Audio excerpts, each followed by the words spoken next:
우리나라 사람들의 커피 사랑 정말 남다르죠. 이제는 단순한 기호 음료를 넘어서 문화의 한 축으로까지 자리 잡고 있는데요. 이 커피를 통해 세계사를 참신하게 해석한 책이 발간돼서 화제를 모으고 있습니다.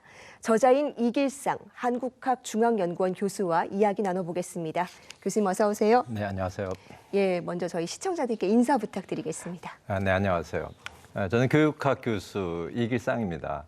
오랫동안 교육학 교수로 일을 해왔는데요. 2년 전에 커피 세계사 플러스 한국 가베사라는 책을 낸 이후에 커피 인문학자라고 하는 부캐가 생겼습니다. 그런데 이번에 이제 두 번째 책 커피가 묻고 역사가 답하다를 발표한 후에는 커피 작가로 부르는 분들이 굉장히 많아져서 지금 두 가지 교육학자와 커피 인문학자의 일을 같이 하고 있습니다. 예, 그렇다면 커피를 처음 탐구하시게 된 계기도 궁금한데요. 예, 굉장히 우연이라고 할 수 있습니다. 2015년쯤 커피 바리스타 자격증 필기 시험을 준비를 했는데요. 그 내용 중에 커피 역사 부분이 굉장히 재미가 있었습니다. 학교 다닐 때 세계사라고 하는 게 별로 재미가 없던 과목으로 기억이 되는데 커피를 통해서 세계 역사를 배우는 게 매우 흥미있어서 이런저런 책들을 국내외에서 구해서 굉장히 많이 읽었습니다. 엄청난 책을 읽어서 이제 지식이 쌓이다 보니까 교육학자이기 때문에 그런지 이 지식을 좀 나눠야 되겠다라는 생각이 들어서 뭐 책으로 세상 사람들에게 커피의 역사를 제대로 알리자. 그래서 커피 인문학자의 길에 본격적으로 들어섰습니다. 네, 그 성과물이기도 한데요. 커피가 묻고 역사가 답하다. 어떤 내용입니까? 예, 이 커피는 원래 동양에서 만들어진 음료인데 대부분의 커피 역사책은 서양 사람들이 썼습니다.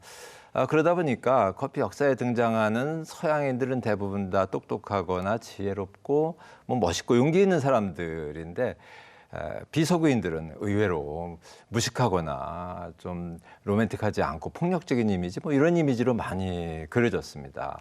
아시아인 비서구인으로서 좀 불만이 생기더라고요. 그래서 이 커피 역사를 제대로 한번 써보자. 오리엔탈리즘, 즉 서양인들이 가지고 있는 아시아에 대한 무시의식 이런 것들을 넘어설 수 있는 커피 역사책을 한번 써보자. 도전을 해보자. 이런 생각을 가지고 커피 역사 책을 쓰게 됐고요.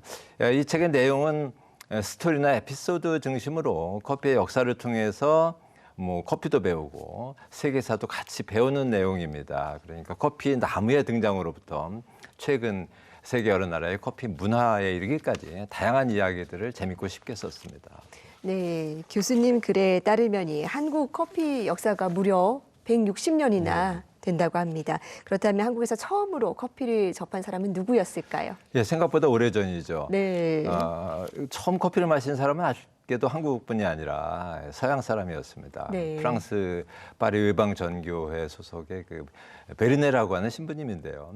이분이 1856년 철종대에 몰래 입국을 하셔서 선교 활동을 하다가 1860년 3월 6일 봄이었는데 편지로 당시 마카오에 있었던 리브아라고 하는 신부님께 커피를 주문을 합니다. 편지로. 그 리브아 신부님은 김대원 신부님의 은사시기도 한데요. 네. 이 커피를 그 다음에 입국하는 4명의 프랑스 신부님들이 직접 메고 들어왔습니다. 그래서 지금 남대문 밖에 있는 순화동이라는 곳에서 1861년 4월 7일 새벽 5시에 함께 그 커피를 마셨거든요. 주문한 지 1년 1개월 1일 만에 커피가 서울에 도착을 했습니다. 아마 세계 커피 역사에서 주문에서 배송까지 걸린 최장 기간이 아닐까 싶은데요. 이때 베르네 신부가 도와주는 그 한국인들과 마신 커피가 아마도 최초의 커피가 아닐까 이런 생각을 합니다. 네, 얼마나 간절하게 기다린 커피였을까 싶기도 합니다. 한 통계에 의하면 우리나라는 이 성인 한 사람당 연간 약 353잔의 커피를 마신다고 합니다. 이 커피 공화국으로까지 불리는데 이유가 뭐라고 보십니까? 예, 한국인들이 커피를 굉장히 많이 마시는데요.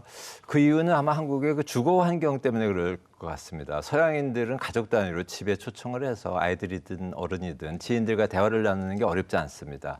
넓은 집에 마당 정원이 있으니까요.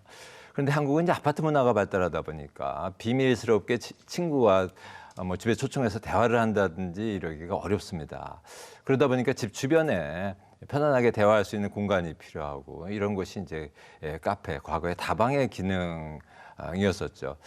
뭐 이런 주거 환경의 차이 뭐 이런 것들이 한국인들이 유난히 커피를 많이 마시게 만들었고 특히 카페에서 커피를 많이 마시는 이런 문화를 만들어낸 것 같습니다. 네, 그렇다면 우리나라만의 특별한 커피 문화가 있을까요?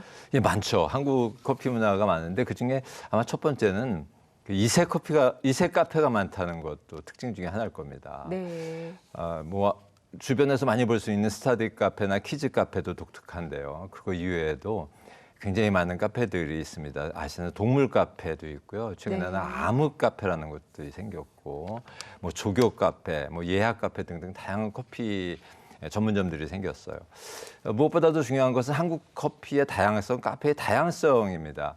우리나라 카페에 가서 메뉴를 보면 너무 다양해서 네. 세계 여러 나라에 있는 유명한 커피 종류는 다 들어와 있습니다. 이거는 이제 한국 카페의 경쟁 분위기 때문에도 만들어진 거죠. 바리스타들이 새로운 커피, 새로운 음료를 만들어야지 살아남을 수 있으니까 다양한 커피를 계속 개발을 하는 것도 한국 커피 문화의 특징 중에 하나인 것 같습니다.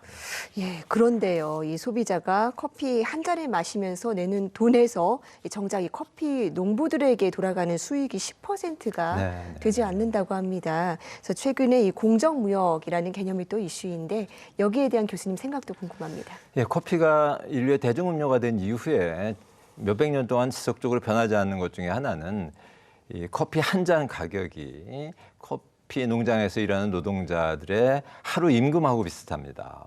그러니까 지금 뭐 4,000원, 5,000원 정도가 하루 임금입니다. 이렇게 싸게 일하시는 분들 덕분에 이제 많은 서구인들, 최근에는 세계인들이 다 편하게 커피를 마실 수 있게 됐거든요. 이제는 그런 분들의 땀이나 이런 것들에 대해서 정당하게 보상해 주는 게 맞다라고 생각을 하거든요. 그래서 공정무역이라는 개념에 당연히 저는 지지를 보내고요. 한국에 많은 커피 수입하시는 분들이나 커피인들도 이 아름다운 정신에 동참하는 분들이 많습니다. 저는 굉장히 바람직한 일이고 커피의 미래를 위해서 좋은 현상이라고 생각을 합니다. 예, 사실 커피는 세계사 곳곳에서 하루하루를 굉장히 치열하게 살았던 사람들과 늘 함께 했는데요. 그 역사적인 의미를 되새긴다면 또 커피의 맛과 향기도 더 풍성하게 다가오지 않을까 생각이 됩니다. 네네. 교수님 오늘 말씀 잘 들었습니다. 네, 감사합니다.